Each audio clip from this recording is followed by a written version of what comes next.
الله تعالى وبركاته. نحمده ونصلي على رسوله الكريم. أما بعد فقد قال الله تعالى في كلامه القديم والفرقان المجيد: أعوذ بالله من الشيطان الرجيم. بسم الله الرحمن الرحيم. والذين جاهدوا فينا لنهدينهم سبلنا وإن الله لمع المحسنين. أو كما قال عليه الصلاة والسلام. الصلاة والسلام عليك يا سيدي يا رسول الله. خذ بيدي قلت حيلتي أدركني يا رسول الله صلى الله عليه وسلم. புகழ் அனைத்தும் அல்லாஹ் ஒருவனுக்கே உரித்தாகட்டுமாக. ஆமீன். ஸலவாத்தும் ஸலாமும் நபிகள் நாயகம் ஸல்லல்லாஹு அலைஹி வஸல்லம் அவர்கள் மீதும் அவர்களின் குடும்பத்தார்கள், அவருடைய தோழர்கள், சஹாபா பெருமக்கள், தாபிஈன்கள், தபஅ தாபிஈன்கள், இறை நேசர்கள் நம்முடைய அனைவர்கள் மீதும் அல்லாஹ்வுடைய கருணை என்றென்றும் நின்று நிலவட்டுமாக. ஆமீன். குறிப்பாக இமாம் ஹஸன் ஹுசைன் ரலியல்லாஹு தஆலா அன்ஹுவுடைய அனைத்து பரக்காத்துகளையும் பெறக்கூடிய நல்ல நசீபை அல்லாஹ் நம் அனைவருக்கும் தந்தல் புரிவானாக. நபிமாருடைய எல்லா துன்பங்களையும் அல்லாஹ் இன்றைய தினத்திலே நீக்கியதை போன்று நம்முடைய எல்லா துன்பங்களையும் அல்லாஹ் நீக்கி இறுதி வரை ஆரோக்கியமான, நிம்மதியான, மன மகிழ்ச்சியான வாழ்க்கையை அல்லாஹ் தந்தல் புரிவானாக. நமக்கு என்னென்னவெல்லாம் ஹாஜாத்துகள் இருக்கின்றதோ அத்தனை நாட்டங்களையும் தேட்டங்களையும் அல்லாஹ் தஆலா பரிபூர்ணமான முறையில் நிறைவேற்றி தந்தல் புரிவானாக.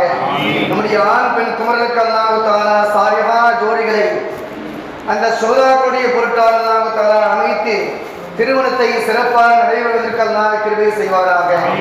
நம்முடைய ஆண் பெண் குழந்தைகளுக்கு சாலிஹான குழந்தை பாக்கியங்களை அல்லாஹ் தந்து நிறைவான ஆரோக்கியத்தோடு வாழக்கூடிய நல்ல சாலிஹான குழந்தைகளாக அல்லாஹ் தந்தல் புரிவானாக. வியாபாரங்கள், துறைகளில் அல்லாஹ் தஆலா சுகதாக்குடைய பொருட்டால் முன்னேற்றத்தையும் வளர்ச்சியையும் அல்லாஹ் தந்தல் புரிவானாக.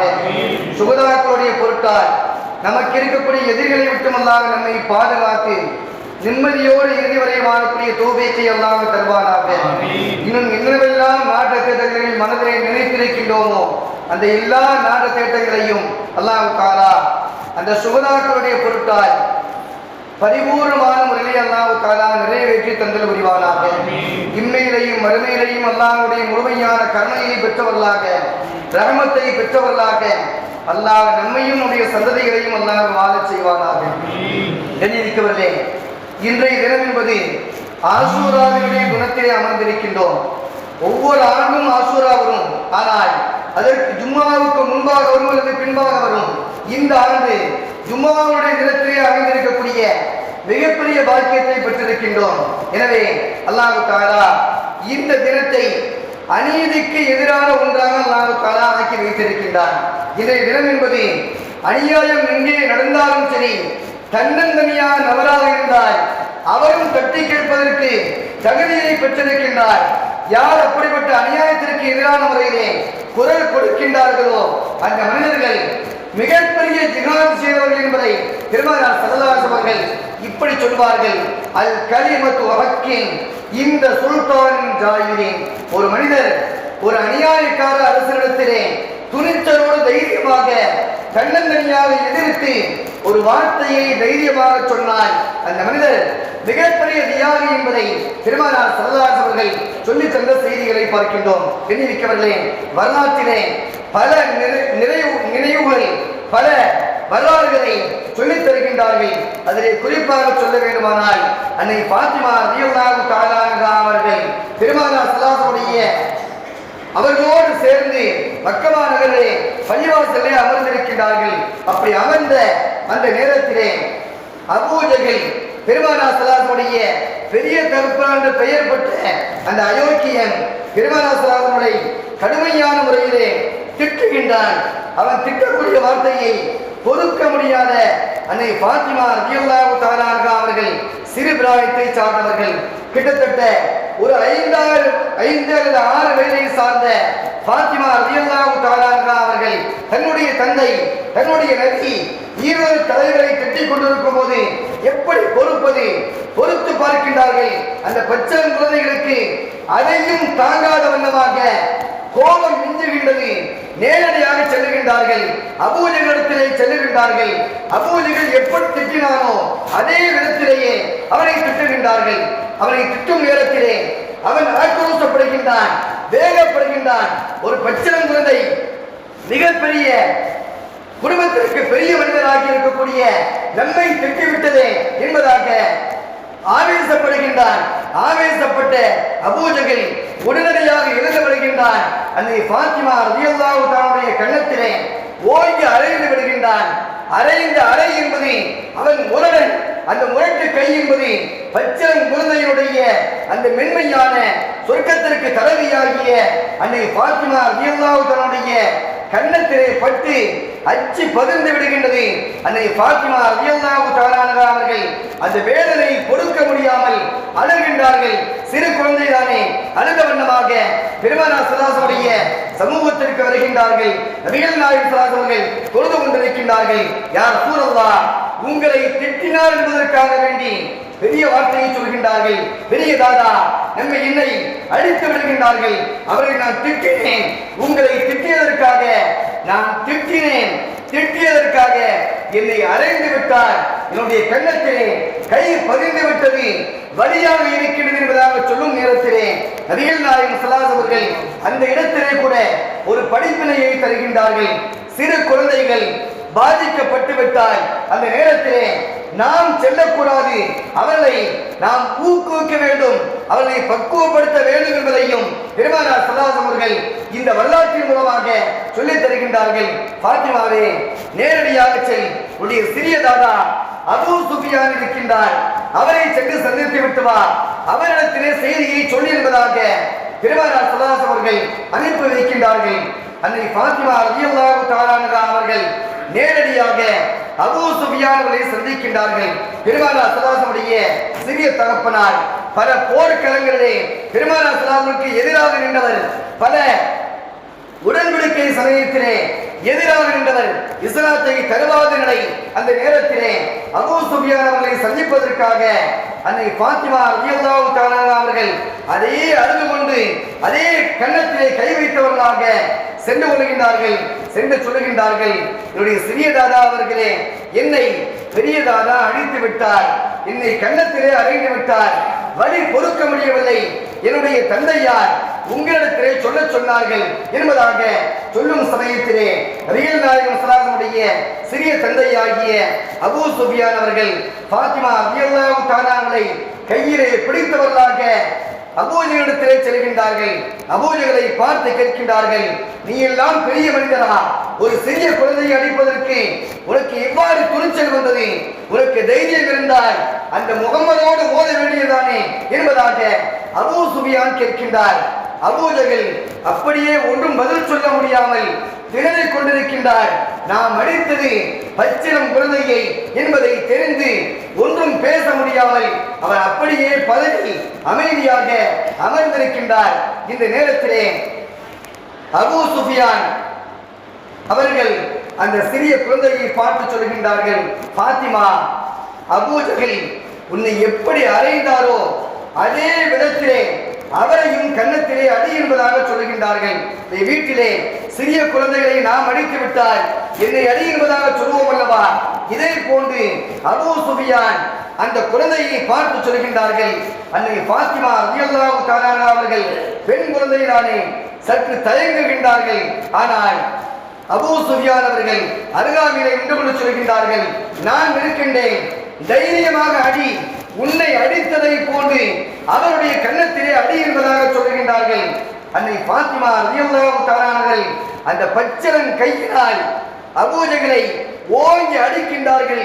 அடித்துவிட்டு சிரிக்கின்றார்கள், ஆனந்தத்தால் மகிழ்கின்றார்கள். இந்த காட்சியை பார்த்த அபூ சுஃபியான், வா போகலாம் என்பதாக அழைத்துக் கொண்டு, நீ அடித்து விட்டாய், உனக்கு மகிழ்ச்சி தானே என்பதாக சொல்லிவிட்டு நேரடியாக அழைத்து விட்டு பெருமானார் ஸல்லல்லாஹு அலைஹி சமூகத்திற்கு வருகின்றார்கள். வரும்போது சொல்லுகின்றார்கள், உன்னுடைய தந்தையாரிடத்திலே சொல், என்னுடைய பெரிய தாதாவை நான் அடித்து விட்டேன், பழிக்கு பழி வாங்கிவிட்டேன் என்பதாக சொல்லிவிடுகிறதாக சொல்லி அழைத்து வருகின்றார்கள். அன்னை ஃபாத்திமா ரலியல்லாஹு தஆலா அன்ஹா அவர்கள் அபூ சுஃபியான் அவர்களோடு பெருமானார் ஸல்லல்லாஹு அலைஹி சமூகத்திற்கு வருகின்றார்கள். வந்தவர்கள், என்னுடைய தந்தை அவர்களே, என்னுடைய பெரிய தாதாவை நான் கன்னத்திலே அறைந்து விட்டேன் என்பதாக சொல்ல பெருமானார் ஸல்லல்லாஹு அலைஹி அவர்கள் ஆனந்தத்தை பார்க்கின்றார்கள், முகத்தினுடைய மாற்றத்தை பார்க்கின்றார்கள். சற்று நேரத்திற்கு முன்பாக மிகவும் கவலையோடு மிகவும் ஆவேசத்தோடு பாதிக்கப்பட்டவர்களாக வந்த அதே சிறுமி, நம்முடைய குழந்தை, இப்போது மகிழ்ச்சியோடு முகம் பிரகாசித்த வண்ணமாக வந்திருக்கின்றார்கள் என்பதை பார்த்த பெருமானார் ஸல்லல்லாஹு அலைஹி அவர்கள் அல்லாஹ்விடத்திலே ஒரு துஆவை செய்கின்றார்கள். யா அல்லாஹ், இந்த அபூ சுஃபியான் அவர்களுக்கு நேர்வழியை காட்டிவிட்டால் மிக நன்றாக இருக்குமே என்பதாக ஒரு துஆவை செய்கின்றார்கள். அல்லாஹ் தஆலா அபூ சுஃபியான் அவர்களுக்கு அல்லாஹ் மிகப்பெரிய நேர்வழியை காட்டுகின்றான். அவர்கள் இஸ்லாத்தை தழுவி விடுகின்றார்கள். அதற்கு பின்பாக இஸ்லாமிய தளபதிகளிலே மிகச் சிறந்த தளபதியாக பல நாட்டு தூதுவரிடத்திலே பேசும் சமயத்திலே தூதுவராக அனுப்பப்பட்ட வரலாறை பார்க்கின்றோம். எண்ணிமிக்கவர்களே, அநீதி நடக்கக்கூடிய நேரங்களிலே வேடிக்கை பார்த்து கொண்டிருப்பது என்பது முஸ்லிமுக்கு அழகில்லை என்பதை பெருமானார் ஸல்லல்லாஹு அலைஹி அவர்கள் சொல்லித் தந்தார்கள். ஒரு ஹதீஸிலே இப்படி சொல்வார்கள், அநியாயம் செய்யக்கூடியவனுக்கும் அநியாயம் செய்யப்பட்டவனுக்கும் நீ உதவி செய்வதாக பெருமானார் ஸல்லல்லாஹு அலைஹி அவர்கள் சொன்னார்கள். சஹாபா பெருமக்கள் எல்லாம் ஆச்சரியமாக பார்க்கின்றார்கள். யா ரசூலல்லாஹ், அநியாயம் செய்யப்பட்ட மனிதனுக்கு, பாதிக்கப்பட்ட மனிதனுக்கு உதவி செய்வது என்பது நியாயம்தான். ஆனால் அநியாயம் செய்ய மனிதனுக்கு, பாதிப்பை ஏற்படுத்திய மனிதனுக்கு எவ்வாறு உதவி செய்வது என்பதாக சஹாபா பெருமக்கள் கேள்வியை கேட்கின்றார்கள்.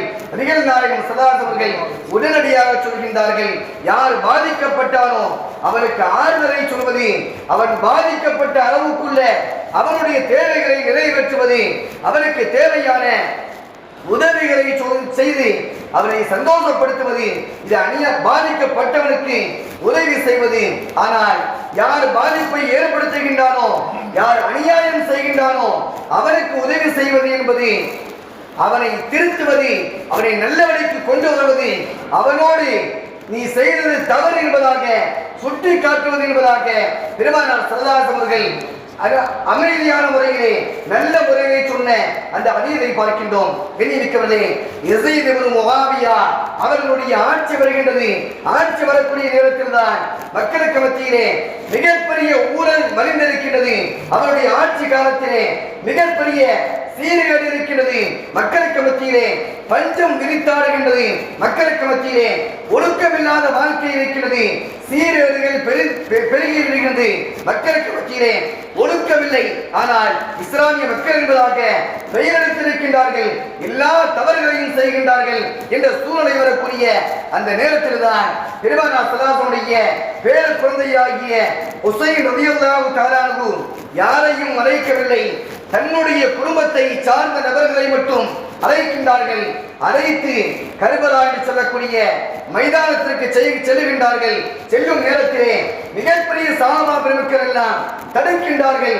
நீங்கள் செல்ல வேண்டாம், சென்றால் மிகப்பெரிய பாதிப்பு ஏற்படும் என்பதாக சொல்லுகின்றார்கள். ஆனால் உஸைன் ரலியல்லாஹு அன்ஹு மறுக்கின்றார்கள். அநீதி நடக்கும் நேரங்களிலே வேடிக்கை பார்க்கும் குடும்பமாக எங்களுடைய குடும்பம் கிடையாது. அநீதி நடந்தால் தட்டி கேட்கக்கூடிய உரிமையை பெற்றிருக்கின்றோம். எனவே அநீதி நடந்தால் அமைதியாக பாதுகாப்பாக இருக்கும் இடத்திலே இருப்பது நபி ஸல்லல்லாஹு அலைஹி வஸல்லம் குடும்பத்தை சார்ந்த எங்களுக்கு அழகு கிடையாது என்பதாக மூத்த சஹாபா பெருமக்களுடைய சொல்லை மீறிவிட்டுதான் தன்னுடைய குடும்பத்தை சார்ந்த நபர்களோடு கர்பலா களத்திற்கு செல்லுகின்றார்கள். செல்லும் நேரத்திலே சில சஹாபா பெருமக்கள் ஒன்றாக இணைந்து விடுகின்றார்கள். கடைசியிலே கர்பலா சகாதத்தினுடைய அந்த களத்திலே யஸீதுடைய படையை சந்திக்கின்றார்கள். அந்த நேரத்தில் தான் இங்கிருந்து சென்ற எல்லா நபர்களையுமே ஷஹீதாக்கப்படுகின்றது. பச்சிலம் குழந்தை உட்பட அந்த இடத்திலே குடிப்பதற்கு தண்ணீர் வழங்கப்படாத நிர்பந்தமும் ஏற்பட்டது. ஆனால் அவர்களும் சஹாபா பெருமக்களுடைய கூட்டத்தை சார்ந்தவர்கள் தான், அந்நியர்கள் கிடையாது. ஆனால் அவர்கள் இரக்கமில்லாமல் பெருமானார் ஸல்லல்லாஹு அலைஹி குடும்பத்தை சார்ந்தவர்கள், நம்முடைய உயிருக்கு உயிராக மதிக்கக்கூடிய குடும்பம் என்பதை கூட மறந்து அந்த குடும்பத்தை ஷஹீதாக்கும் அளவுக்குள்ள துணிச்சலை பெற்றுவிட்டார் என்ற வரலாறை பார்க்கின்றோம். எப்படி இருந்தாலும் சரி, அநீதி நடக்கும் இடங்களிலே தட்டி கேட்கக்கூடிய பொறுப்பை பெற்றிருக்கின்றோம். அமைதியாக இருக்கக்கூடாது என்பதாக உசைன் ரலியல்லாஹு அந்த களத்தை சந்தித்தார்கள். அல்லாஹ் தஆலா ஷஹாதத் என்று சொல்லக்கூடிய மிகப்பெரிய பதவியை வழங்கியிருக்கின்றான். அன்று மட்டுமல்ல, கியாமத் வரை அவருடைய பெயரை புலங்கும் அளவுக்குள்ள, அவருடைய சரித்திரங்களை பேசும் அளவுக்குள்ள வரலாறை அல்லாஹ் வைத்திருக்கின்றான். எனவே எந்த இடத்திலே அநியாயம் நடந்தாலும் சரி, அதை தட்டி கேட்கக்கூடிய பொறுப்பை பெற்றிருக்கின்றோம். நபிகள் நாயகம் ஸல்லல்லாஹு அலைஹி அவர்கள் ஒரு தடவை அமைதியாக அமர்ந்திருக்கின்றார்கள். ஹஜ்ஜுக்கு செல்லக்கூடிய ஒரு பெரியவர் தன்னுடைய மகனோடு சென்று கொண்டிருக்கின்றார். அந்த மகனை, அந்த பெண்ணை ஒரு அரபியை சார்ந்திருக்கக்கூடிய குறைஷி கடத்தி விடுகின்றார். இந்த செய்தி அந்த மனிதனுக்கு வேதனையாக இருக்கிறது. கெஞ்சி கேட்கின்றார். அந்த பெரியவர் விடவில்லை. பல இடத்திலே கெஞ்சி கேட்கின்றார். யாரும் உதவி செய்வதாக தெரியவில்லை. கடைசியாக மக்கள் எல்லாம் சொல்கின்றார்கள், என்று சொல்லக்கூடிய ஒரு அமைப்பு, ஒரு சங்கம் இருக்கிறது. அந்த சங்கத்தை சார்ந்தவிடத்திலே சொன்னால் உங்களுக்கு உதவி கிடைக்கும் என்பதாக மக்கள் சொல்கின்றார்கள். அதை நம்பி அந்த பெரியவர் செல்கின்றார். அந்த அமைப்பிற்கு பொறுப்பாளர் பெருமானார் ஸல்லல்லாஹு அலைஹி அவர்கள். எனவே அந்த செய்தியை சொல்ல நபிகள் நாயகம் ஸல்லல்லாஹு அலைஹி அவர்கள் நேரடியாக அந்த பெரியவரை சந்திக்கின்றார்கள். வீட்டிற்கு உள்ளாகின்ற அவரை வெளியே வா என்பதாக அழைக்கின்றார்கள். வெளியே வந்துவிட்டால் உன்னுடைய மானம் காக்கப்படும், நாங்கள் உள்ளே வந்தால் மிகப்பெரிய பாதிப்பு என்பதாக பெருமானார் ஸல்லல்லாஹு அலைஹி அவர்கள் அவரை எச்சரிக்கின்றார்கள். அந்த பெண் குழந்தையை அமைதியாக அனுப்பி வைத்து விடுகின்றார். எந்த பாதிப்பும் இல்லாமல் அமைதியாக அனுப்பி வைத்தார் என்ற வரலாறை பார்க்கின்றோம். எனவே பெருமானார் ஸல்லல்லாஹு அலைஹி அவர்கள் எந்த இடத்திலே அநியாயம் நடந்தாலும் சரி, அதை தட்டி கேட்கக்கூடிய மிகப்பெரிய பொறுப்பை பெற்றிருந்தார்கள். எனவே உலகத்திலே எங்கு எந்த அநீதி நடந்தாலும் சரி, வேடிக்கை பார்த்து கொண்டு நமக்கு என்ன என்பதாக இருந்துவிடக் கூடாது என்பதை இந்த நாட்டினுடைய அடையாளமாக சொல்லித் தரப்படுகின்றது.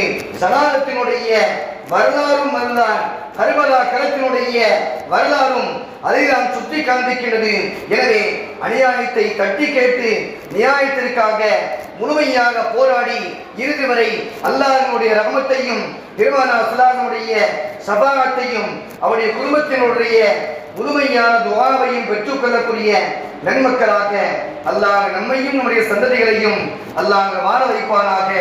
நபிமாருடைய எல்லா சோதனைகளையும் நீக்கியதை போன்று நம்முடைய எல்லா சோதனைகளையும் முழுமையான முறையிலே அல்லாஹ் நீக்கி அருள் புரிவானாக.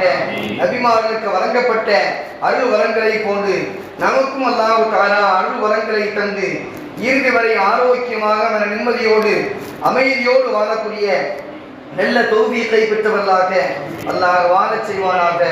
வாஆகிரு தஅவானா அல்ஹம்துலில்லாஹி ரப்பில் ஆலமீன். அஸ்ஸலாமு அலைக்கும் வரஹ்மத்துல்லாஹி வபரகாத்துஹு.